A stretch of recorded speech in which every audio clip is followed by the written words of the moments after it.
I do this every month. So if you like, wait a minute, no,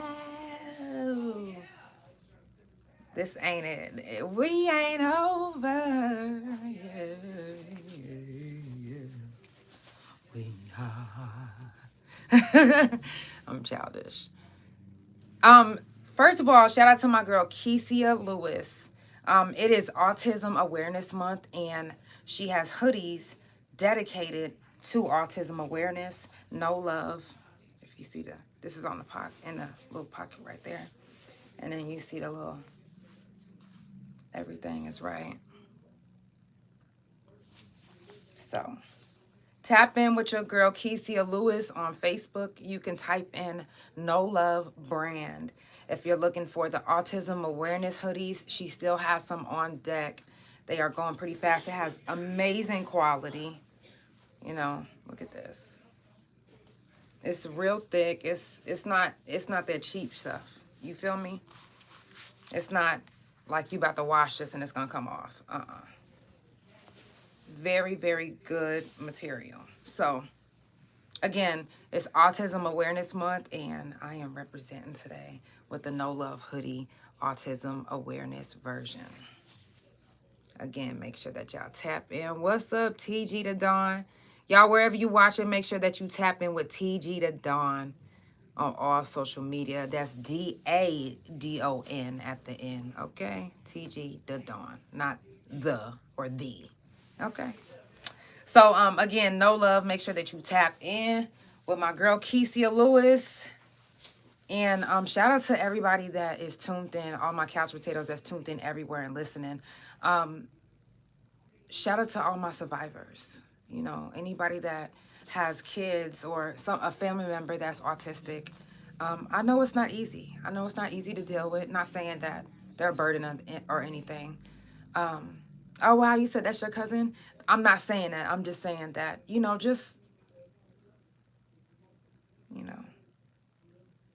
be easy. You never know what somebody's going through. You never know who might be dealing with, and they might be a single mother. They might be a single mother dealing with their autistic child. I know when I was in DHS custody, I used to take care of an autistic child. And not because I was forced to. I genuinely really liked him. He clung to me. It was just like something about me that he just wouldn't. So they was like, would you mind, like doing extra things like getting his food ready, sitting with him, making sure that he eats properly. And I did that because he only paid attention to me. So I was like, well, fuck it, He wasn't mean to me. He only put his hands on them. Mind you, we was in DHS custody, and it didn't matter if you was autistic, didn't matter what you was, regular, degular, it doesn't matter. They was gonna punish you, and they punished him a lot. So, I always had a soft heart for him, and I didn't really understand the magnitude of being autistic until I got older. And I was just like, wow, I see why now, that he clung to me and how that we had a good relationship, and, that I was able to help him and get through to him, versus other people getting through to him, because it was something about my melanin and my energy that literally I don't know, he just wanted to cling to me. So that's all I'm just trying to say. But anyway, so, if you know anybody in your family that's autistic, if you, even if you've dated anybody autistic, I don't know if you guys, believe that. You said I did the same. I used to work at a group home a few years ago. Oh, wow. I want to give a moment of silence, though, before we even get started. I know sometimes I wait to the very end, and then sometimes I forget. Let's go ahead and get it started before we even jump into anything. Let's do a moment of silence, because there's somebody that didn't make it today that either you know or that I know, or maybe none of us know them. But a life being lost, if it doesn't affect you, then I don't know what type of person you are. But I don't have to know you. When I'm reading the news and I see a life has been lost, I'm in tears. Like, no. So let's give a moment of silence. If you have anything that's on, just quiet it for a second.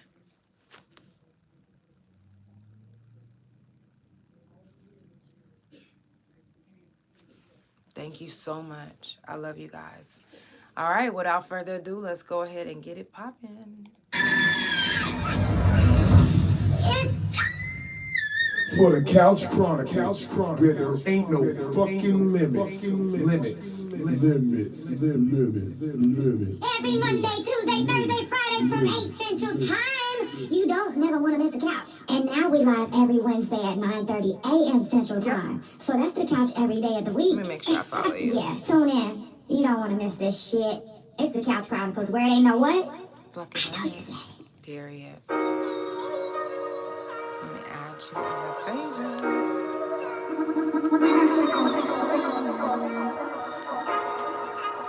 Let's go. If it's my ego, can you blame me? I be popping shit. And if you hating on the lumen, you ain't stopping this. I do my damn thing, and you know that's a fact. And I made half of this money straight out the fucking trap. And I be giving a gift, you call it like a map. Some of my people change, but I'm okay with that. And I forgive, but they don't need to run it back. You made your bed, now lay it down, go take a nap. Hold up, oh, you didn't think that I believe. You made your choice, but ain't no need to go back. No, if I cut you off, I leave you no slack. And please don't touch my king stuff, I'll fuck around and go back, you know that. But back to this money, back to this change. Straight to the highway, hustling, pushing things. Yeah, that's me. Gotta act them bad, act them bad. Why the fuck would I need my ends. I mean, I do though. I need my motherfucking ends. Oh, I'm tripping. I think it's you. Oh, it's me. Oh, well. If it's my ego, can you blame me? I be popping shit. And if you hating on the low, man, you ain't stopping this. I do my damn thing, and you know that's a fact. And I made half of this money straight out the fucking trap. And I be giving a gig, feeling like a map. Some of my people change, but I'm okay with that. And I forgive, but ain't no need to run it back. You made your bed, now lay it down, but take a nap. You said, who do I be doing music with? Honestly, I do all my own recording, mixing, mastering. I shoot my own videos. My wife, I do all my own editing. She would do the shooting. We do photography. I'm ordained. I can marry you. Like I literally do everything. Like my business, my podcast is my business. That's how I make my money. And under my business, I do literally everything. I'm talking about photography, video work, like you name it. I actually started my music in Detroit, and if some people know me in Detroit, some people, they hear my voice and they know exactly what song I'm talking about, because everybody that I did music with in Detroit is now famous. So I'm just saying, Hard to Kill, Need Me. I did a lot of music. If you listen to Sada Baby's radio, then you probably heard me come up on the radio too and didn't even realize it. You probably, when you hear it, you're going to be like, oh shit, that's her? That's me. Thank you so much. But, I do music with whoever. My name is Janelle, Janell. You can check out my YouTube channel, THA. That's Negro spelling. No, not THA, then Negro spelling. No, it's THA. Real, Janell. That's my main account on everything. And if you're looking for my music on like Apple, you just type in Janelle, and you could type in like Shrooms, Time, Elevate. Just these are some of my titles of my album and my songs. So you could type in that and then follow me from there. So today is the last day of prison jail felon talk. I'm not saying it's the last day forever, but it's the last day until next month. So I don't know if you guys tuned in yesterday and you guys got to hear McDarrell. I don't know if you guys tuned in yesterday and you guys seen the episode, but if you didn't get a chance, I will be having my guest coming back next month, because his story isn't a one-day story. And if I would have seen his text earlier enough, he actually would have been coming on tonight. But tonight, I'm going to tell you guys a little bit about my story, because, it's prison jail felon talk. And I have some new couch potatoes that's new to the couch. This is their first time seeing the couch. And I have some that has never heard my story. So the reason why I do prison jail felon talk is because I did 9 years in prison myself. I went in when I was 17 and I've been out about 9 years actually. So that's where I met my beautiful wife and almost all my friends and my new family that I had to make, which I'm not complaining. I love my family that I've made. I've pieced it from my prison family, from my music family, to, you know what I'm saying, my couch potatoes. I have my own family that I have built, okay? Because my family disowned me, which that's a whole nother story. We're not getting into that tonight. We can do that another night. But before I went to prison, I actually was in DHS custody. If you guys don't know what that is, that's like the state took me away from my family. Growing up, I used to run away a lot. You know, I was in and out of juvenile not because I was just like fighting regular people, but I was fighting my father. Like fist fighting. I'm talking about like, he used to knock me the fuck out. I'm talking about, the first time he ever beat me with something, I went straight to DHS the next day. But it would be times where I would find myself running away because I couldn't deal with the bullshit at home. And, you know, if I got home and my dad and I was into it, a lot of times he'll call the police on me. So that's why I had a juvenile history, because the first time I was crying out for help. You know, I went to Walmart and I stole some batteries. I had the money. I literally was walking out the door with them in my hand. And, you know, I was young. I was 14 at the time. And I just was like, you know, it was just, I wanted help. I wanted to get help, but I didn't know how to ask for it. I was young. And I just didn't like the way things was happening at home. So I was like, well, maybe they could take me to jail so I can get a break from home. I know that sounds crazy, but I was young. So it didn't happen like that. I just caught a case. And from there, I got introduced to a lady that actually changed my life. She actually changed the course of my life. She was my juvenile, my probation officer. When she first took on my case, she was basically on my mom and dad's side, like on some, she's a bad child. She's, you know, she's putting her, physically assaulting you and not giving a fuck. And I didn't say nothing, you know, when I first went in there, because I was like, motherfuckers already think what they think. So I was a young child sitting there like, so in her eyes, I'm looking like, yeah, I did that and what, bitch? But it wasn't even that. It was the fact that they're the adults. This is what they're telling you. You're going to believe them off the rip until you get to know me yourself. And at this point, I don't even want to know your white ass. That's what I was thinking in my head. I'm just telling y'all, that's what I was thinking. But I was just like, I don't even want to know your white ass. So about 2 months into her being my, probation officer, it was times where I couldn't go to court because my dad will punch me in my face and my lips will be busted, or I'll have like the white of my eye, all my blood vessels will be busted. It'll be something. And so one day she was like, I want to do an evaluation, y'all leave the room, telling my parents to leave the room. Hey. So they left the room and she was like, are you okay at home? And I just looked at her and I don't know how the floodgate got open, but as soon as she said that, I just started crying. And she was like, I don't know how I didn't see the signs before. And I couldn't stop crying.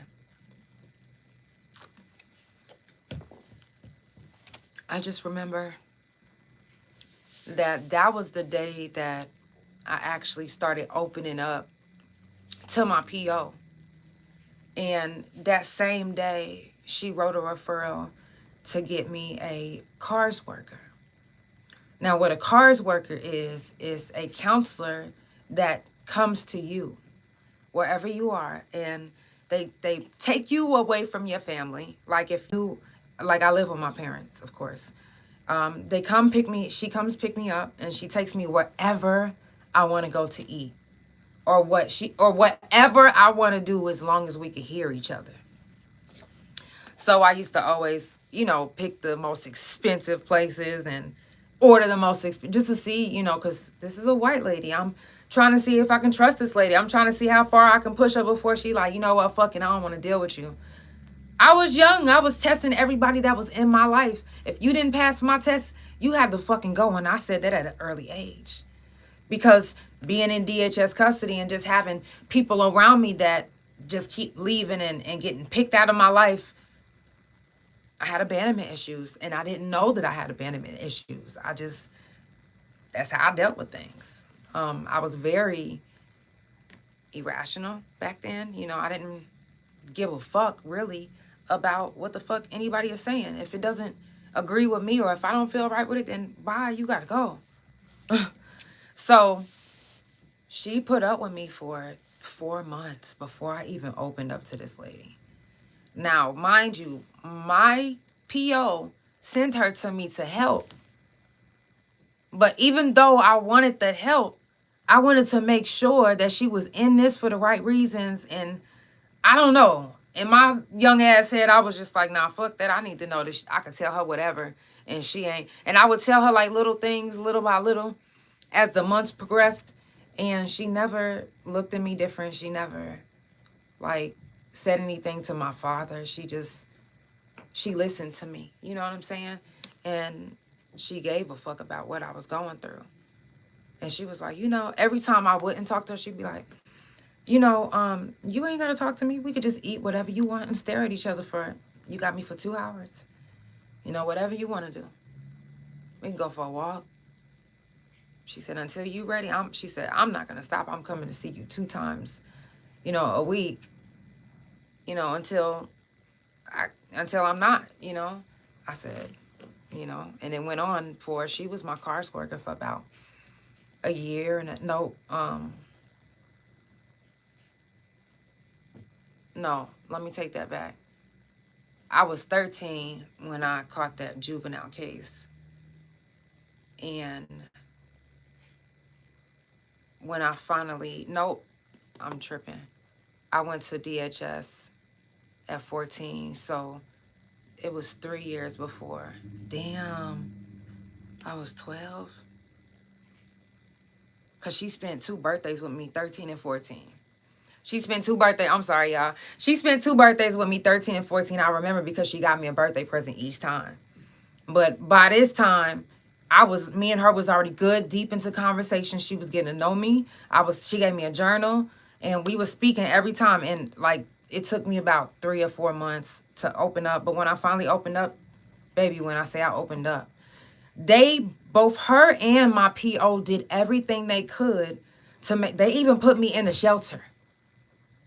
It was called YST, Youth Services of Tulsa. They put me in there to give me a break from my family.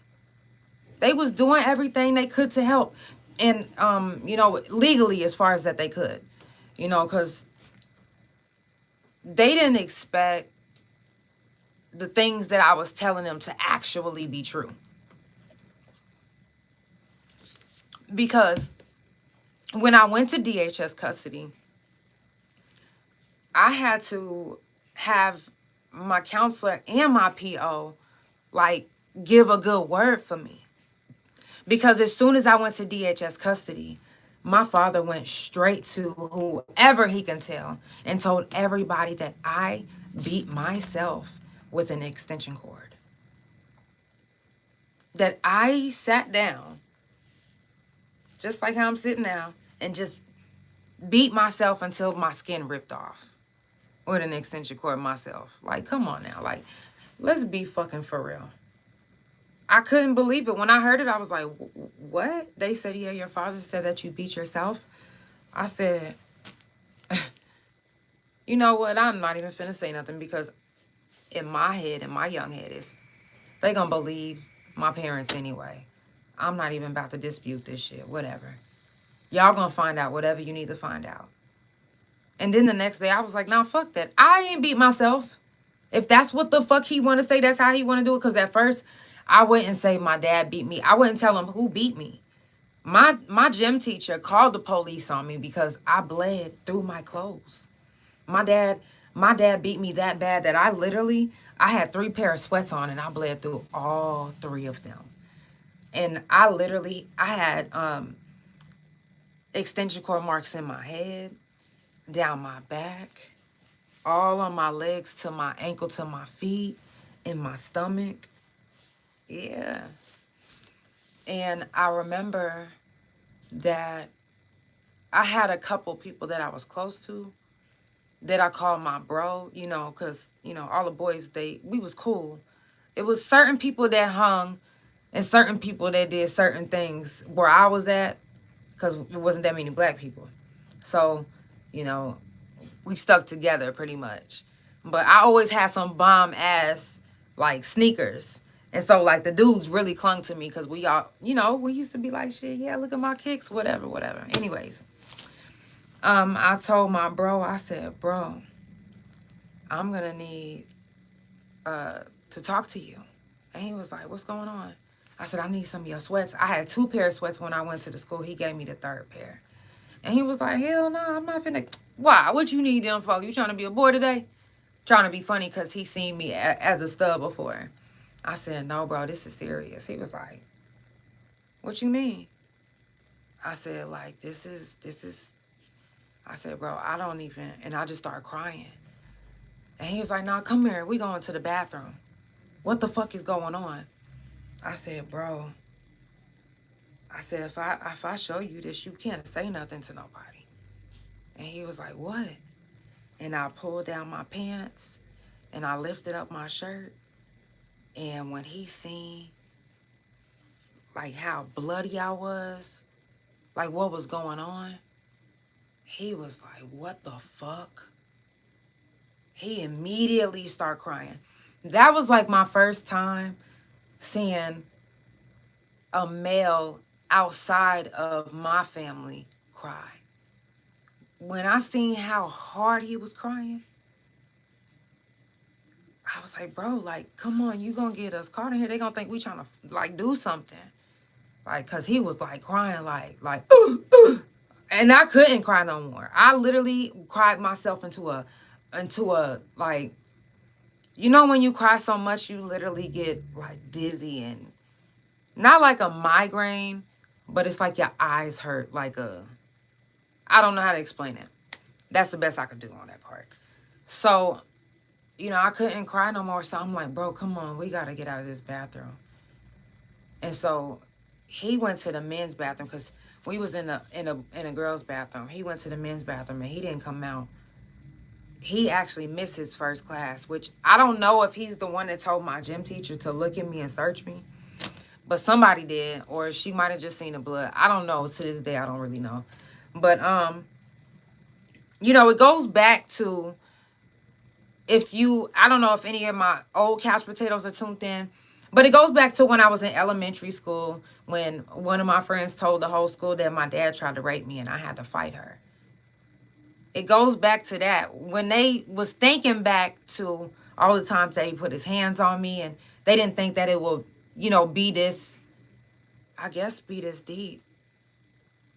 I literally have friends that are still alive to this day that watch my father come into my school and beat me up in front of the whole school just because he could.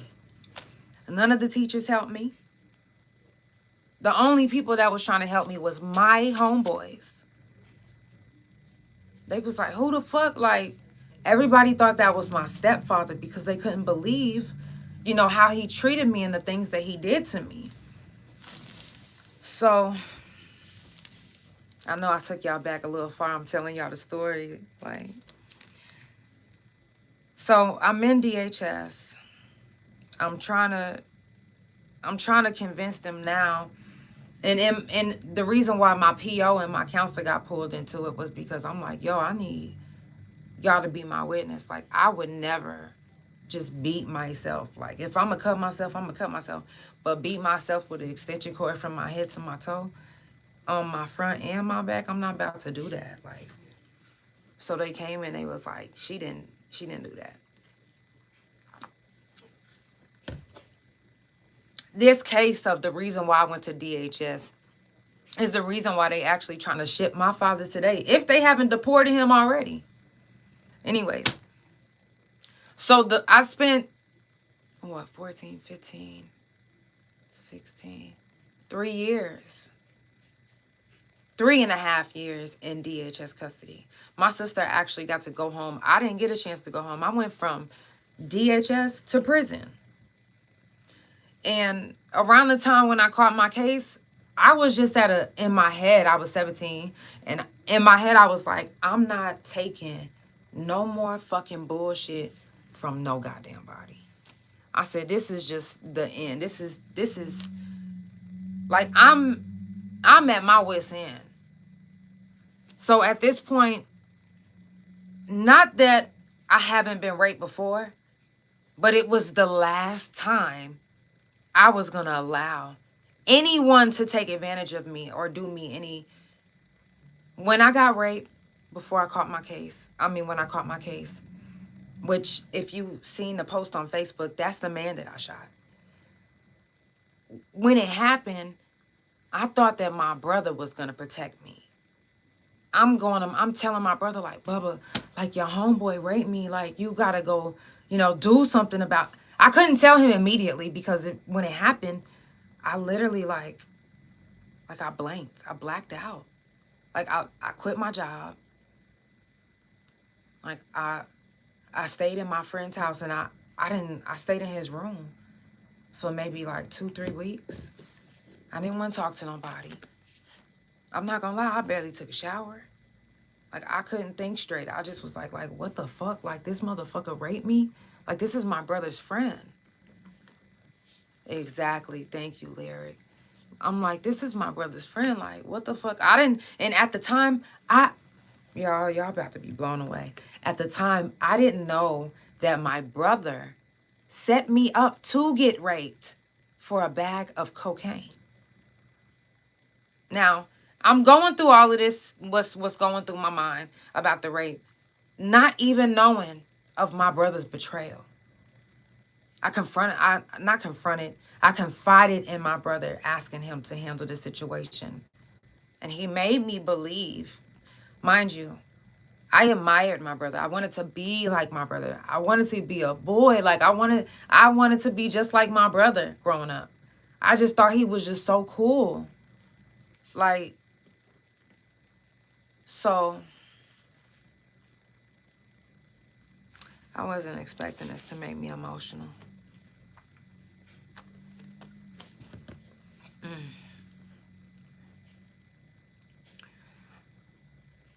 So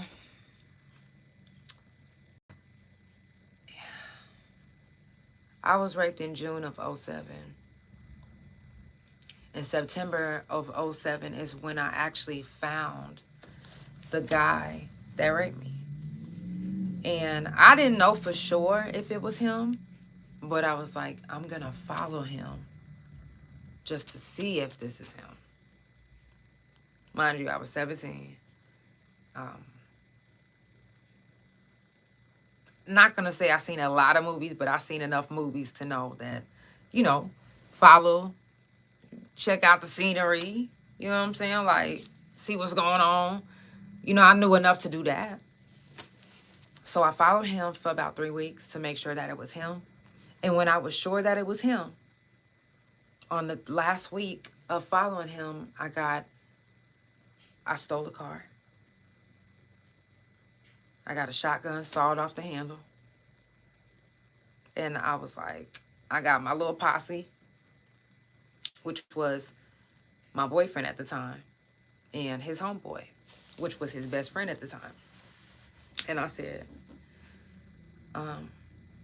we're going to go to this nigga's apartment. I know where he stay at. I know where he's at. And I said, I don't give a fuck what y'all do. I know what I'm here to do. Period. I know what I'm in here to do. Whatever y'all do, It's up to y'all. But what I'm here to do is get payback for what was taken from me. Mind you, at this time, I still didn't know that my brother had set me up for a bag of cocaine. Until this night that I went to go shoot this man. So I'm coming from the north side to the south side. I finally make it to the south side. I don't even remember if we had any music playing. I don't even remember if I even spoke while I drove to the south side. And back then, we didn't have no phones with no GPS on that shit. We didn't have all of that. And if we did, I wasn't using no shit like that. I was just driving by memory. And so, which I don't know how I got out of prison, and I don't know how to do that. Well, sometimes I do now, but, you know, it was hard at first. But anyways, I was just driving by memory. So I drove to the south side. And again, I don't remember if we said anything. I do remember that they put bandanas on their face. I was like, I'm not covering shit up. I want him to know and see me. I specifically was like, I want you to see that it's me fucking about to pull the trigger on you, bitch, because of what you did to me. Now, I'm going to pause right there because when I finally got out of my funk of just my depression after I first initially got raped, and I told y'all I didn't talk to nobody for 3 weeks. After that 4th week, I actually seen him. So when I shot him was actually my second encounter. The first time I seen him, I stabbed him like maybe 6 times. Or maybe more, I don't know. I was in the heat of the moment. And I was picking up my clothes from my brother's girlfriend, which is who I was staying with. I said, I got to go pick up my clothes. She was like, well, he's on his way. I said, what? Like, at the time, I was like, I don't know what I'm going to do if I seen him, you know? So that was before I seen him and followed him for 3 weeks. After that situation and he got taken to the hospital after I stabbed him, I didn't see him after that until the time I seen him in his store, and my body was like, that's him. Okay, so boom. Now let's fast forward to me driving from the north side to the south side. When I finally made it there, I was circling around the apartments. I said, you know what? I said, that's the apartment right there. But I said, fuck it. I'm about to pop the trunk, put the sawed off in the trunk. Let's just head home. Before I even got to do anything, popping any type of trunk, I just so happened to look back up at the apartment, and I seen my brother drinking a can of beer, in my mind, with the enemy. I was like, what the fuck? I said, hold on. I know I'm not tripping. Now, I can't ask them because they don't even know what he looked like. So I immediately call his girlfriend. Ring, ring. I'm like, Ashley, call Jamel right now on 3-way. But don't even say I'm on the phone. Just ask him where he's at. She called him on 3-way. I hear the phone ring. He finally answered. He like, hello. Like an idiot, motherfucker. Anyways, so he answered the phone. And she's like, hey, babe, you know, where you at? He's like, I'm on the highway. This is how I know he was lying. I'm watching this motherfucker talk to her. He actually was in the apartment. He stepped out onto the balcony to talk to her, giving me an even clearer view of his bitch ass. Okay? So he telling her, yeah, I just seen this. He said, I'm on the highway. I just seen this car full of niggas with bandanas on. He's talking about me. But I didn't have no band. He couldn't have seen me because, mind you, it was dark. So, but he seen them for sure. They had on white bandanas. I know he seen them for sure because what he said was accurate. He did see a car full of niggas with bandanas on. But not as many as he was thinking. And he couldn't see who was driving and what they had on. But he for sure the way I was driving, he for sure seen them. Because when I realized that was him, I was like, what the fuck? Like, are you kidding me? My fucking brother? And so she was like, okay, well, how far are you? He was like, okay, I'm exiting the highway right now. I'm like about 5-6 minutes away from you. So they hung up. And I was like, oh my gosh. She was like, what? I said, I'm looking at him right now. He is not on the highway, bro. He's right over here at Sherrod's.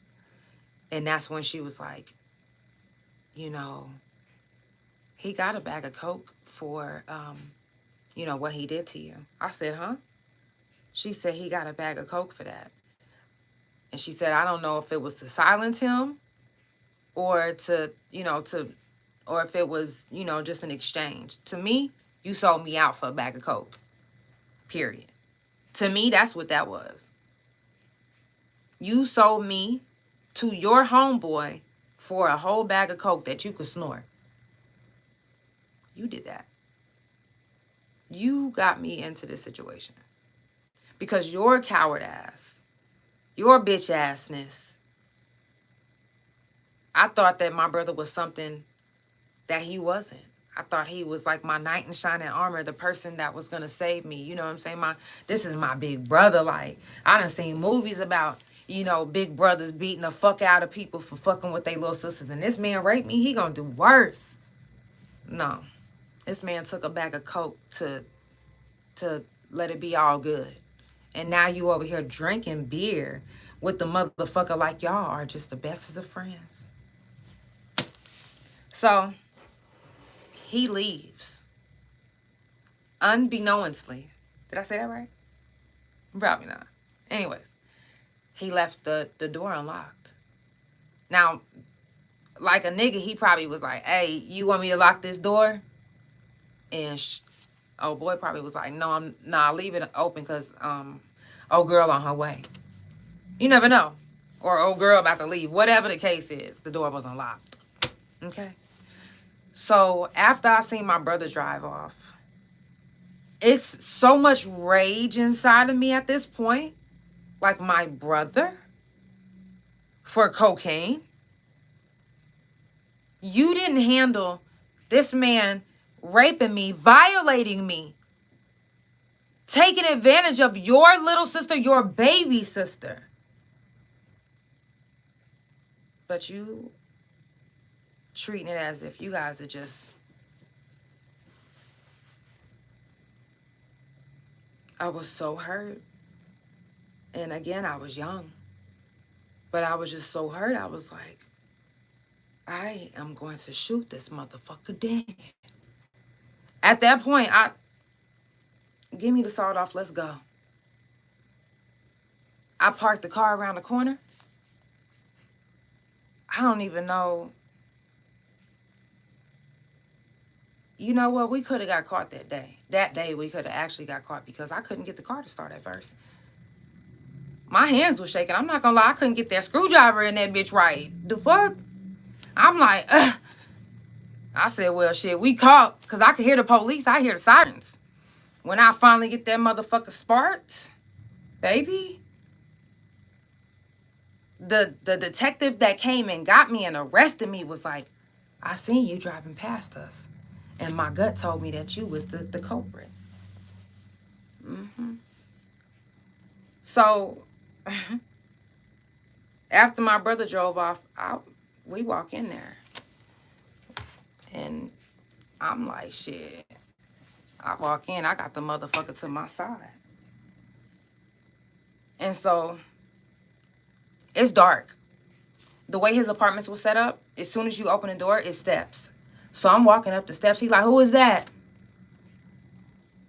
Who is that? I said, you about to see? What you mean I'm about to see? I said, you about to see? Don't even trip.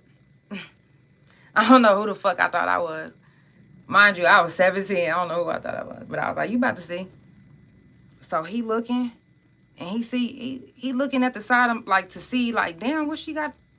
And finally, as soon as I pulled up the motherfucking gun, he rushed me. We're fighting over the shotgun.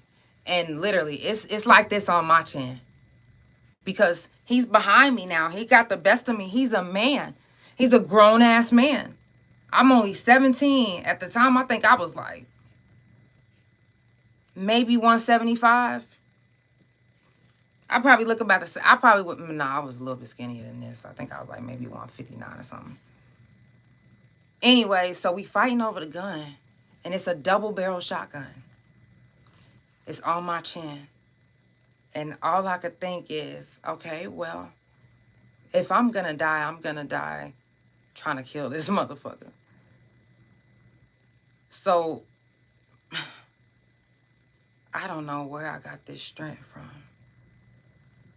But as we fighting, and I feel him pull the trigger, before he pulled the trigger, I was like, in my head, I was counting down, like, I don't know how this happened, but I was counting down, and when I got to 1, I went like this at the same time that he discharged the first trigger.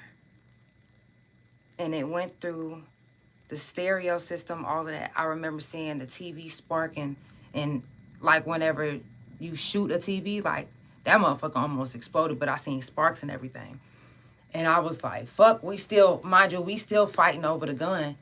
And as soon as I did this, I went like this, and I pulled the second trigger.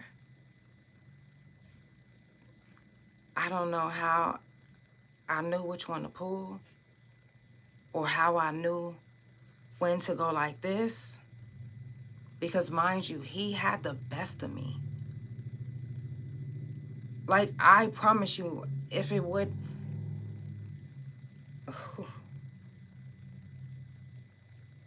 one wrong move and it would have been me. Dead ass. Everything happens the way it's supposed to happen, though. When I finally moved my head like this and I discharged the trigger, I didn't even know if I hit him or not until I turned around.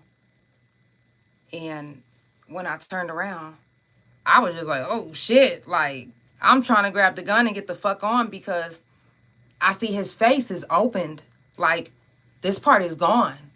This part was like a fucking scary movie. And I was like this close to it, and I just was like, oh my fucking God. Like, I'm not gonna lie. When I seen his face, I said, what the fuck did I just do? But it was such a quick thought. I remember running down the steps with the sawed off, and I passed it to my co-defendant, because his adrenaline was so high from being off cocaine that this hole in his face didn't really do much. That cocaine was a hell of a drug. I'm not kidding. That's why I despise coke. He chased us down the stairs, and my co-defendant fell. Mind you, I passed him the shotgun. He fell with the shotgun in his hand.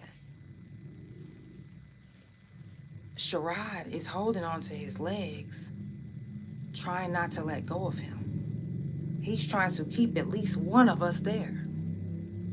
He can't catch me. I'm the gingerbread man. I'm gone already. So I remember seeing my co-defendant take that gun and just, oops, sorry. He took that gun and he was hitting, and he was hitting him directly in the hole. I don't know if he started getting the feeling of it or he finally let go. And we ran to the car, and I couldn't get it started at first. And I was like, nigga, we caught. Like, and whenever I thought that we was caught, it started. And right whenever I was pulling out, the police was pulling in.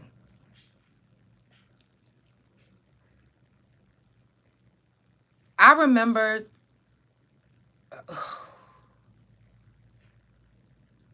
just the whole, like, again, I don't remember playing any music. I'm trying to think right now. I don't remember saying anything to either one of them. Matter of fact,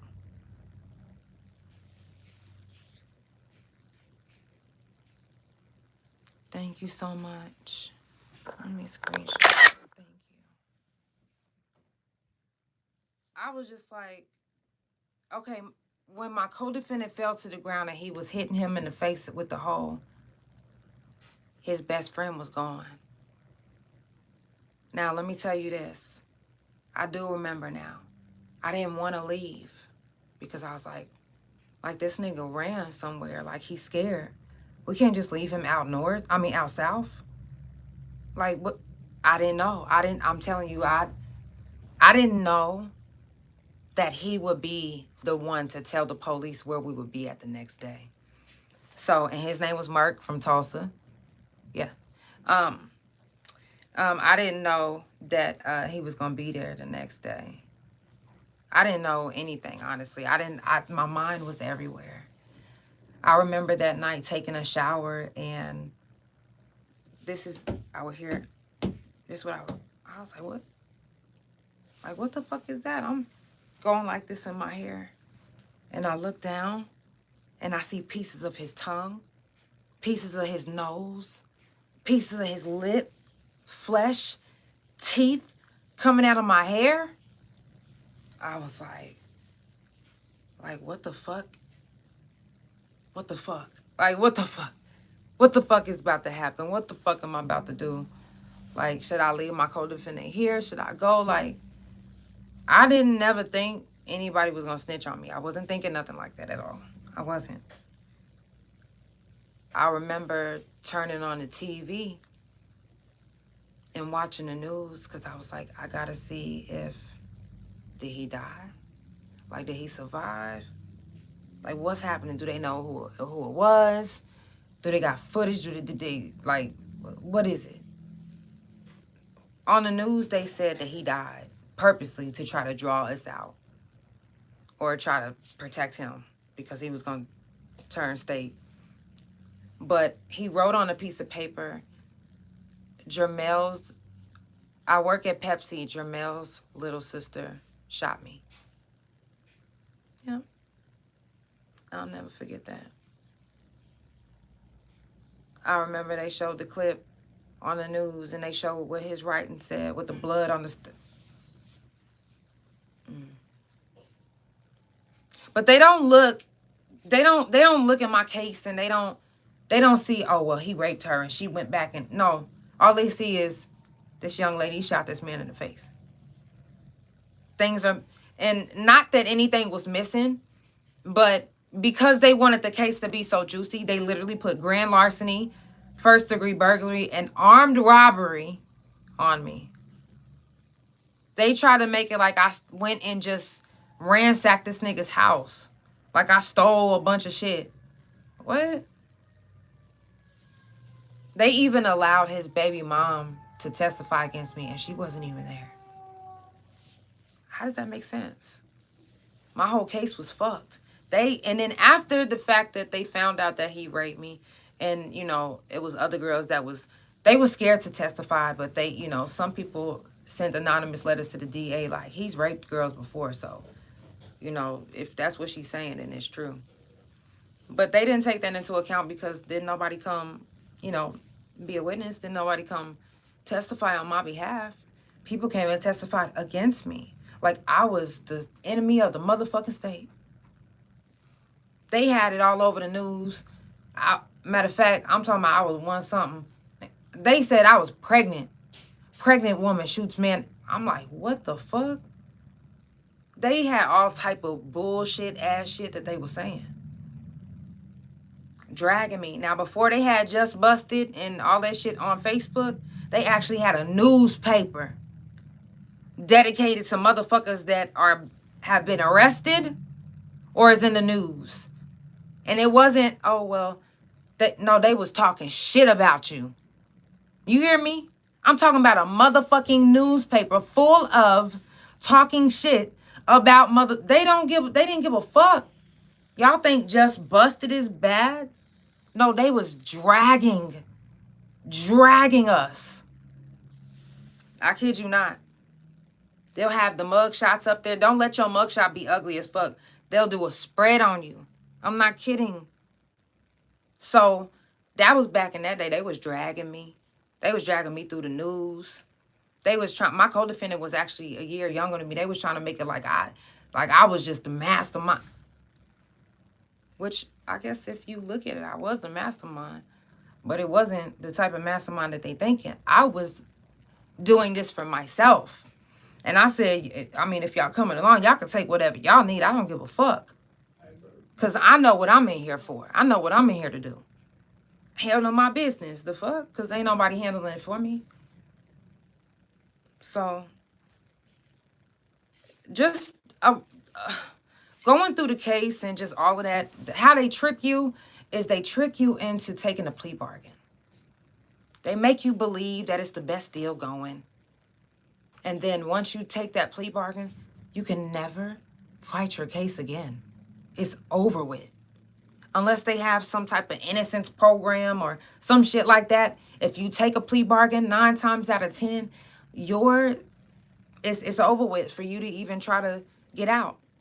Don't think about no first 1 year review. Don't think about that. Because they trick you. Because that's like a final decision.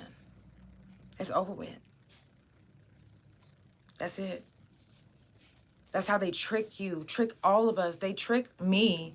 The things that I know now, I would never. I'm not taking no plea bargain. I'm not taking shit. I'm not taking a fucking thing. Trial? Let's go. Run me them evidence. Now they had hella evidence. I'm talking about like now for this case that I'm fighting. I know hella shit. Now you're not finna just run me down through the mud. I'm fighting this case and I'm going to win. Mark my words. I promise you I am going to win my case. Guaranteed. When I was little, I didn't know nothing. I didn't know shit. I knew to say, when they put me in that interrogation room, I knew to say, I need my lawyer. I knew I didn't have no lawyer, but I still said it. I need my lawyer. And they left. My co-defendant snitched on me for 3 hours straight and took them to where my other guns was that had nothing to do with no case. Just took them. Gave them the weapon. They would have never knew where the weapon was if he would have never had them drive him to the place where the weapons was. When you have a co-defendant, it literally make you look at shit differently. Like, you literally, like, trust issues be, baby, it be hard. It's hard to trust. Somebody might be plotting on you right now. Somebody might want your spot. You might not even be doing well. They don't give a fuck. They want to do just like you doing. They want to do what you doing. You got to be careful with them people. Just like they'll trick you off in prison, they'll trick you off in the world. Some people don't want to see you be successful, and that's even the police out here. They don't want you to be successful. They want to get you right back in. They want that money. Because you fighting a case, that's money for them. That's money going into the court system. That's money going into the pockets of the lawyers. That's money going to the DA, to the judge, to the this, to the that. But it ain't going to you. You're losing money to gain your freedom, to prove your innocence. They'll do everything they can to get you put back in. It doesn't matter how good and straight and narrow you walk in. Trouble always tries to find you. And trouble always wants to do you dirty. All my felons, all my, everybody that's watching that can see from prison, you know what I'm saying, that's out here, that left prison, remember, it doesn't matter if you're doing, the right thing. The police will fuck with you if they want to fuck with you. But what I want to encourage you to do is, even if you're being judged by your past, Don't change who you are elevating yourself to be. Don't change the new version of you because somebody's trying to bring the old version of you back out. Don't change the new version of you because of that. Because that's a test. That's a test. You want to test your endurance? Test it. That's your test, baby. And pass it with flying colors. Yeah, y'all might have me fighting a case right now, but you not breaking me. You not stopping nothing. I'm still going to shine. And I'm still going to prevail. And you are too. I love you guys. Don't give up. Don't get discouraged. And know that you have a safe space right here on the couch to tell your story anytime. I do prison jail felon talk every month. I do fuck fentanyl, mental health talk, surgeries, menopause, and more. Stop the gun violence, you name it. I'm talking about it. Swept under. I'm talking about it. Let's talk about it. The fuck?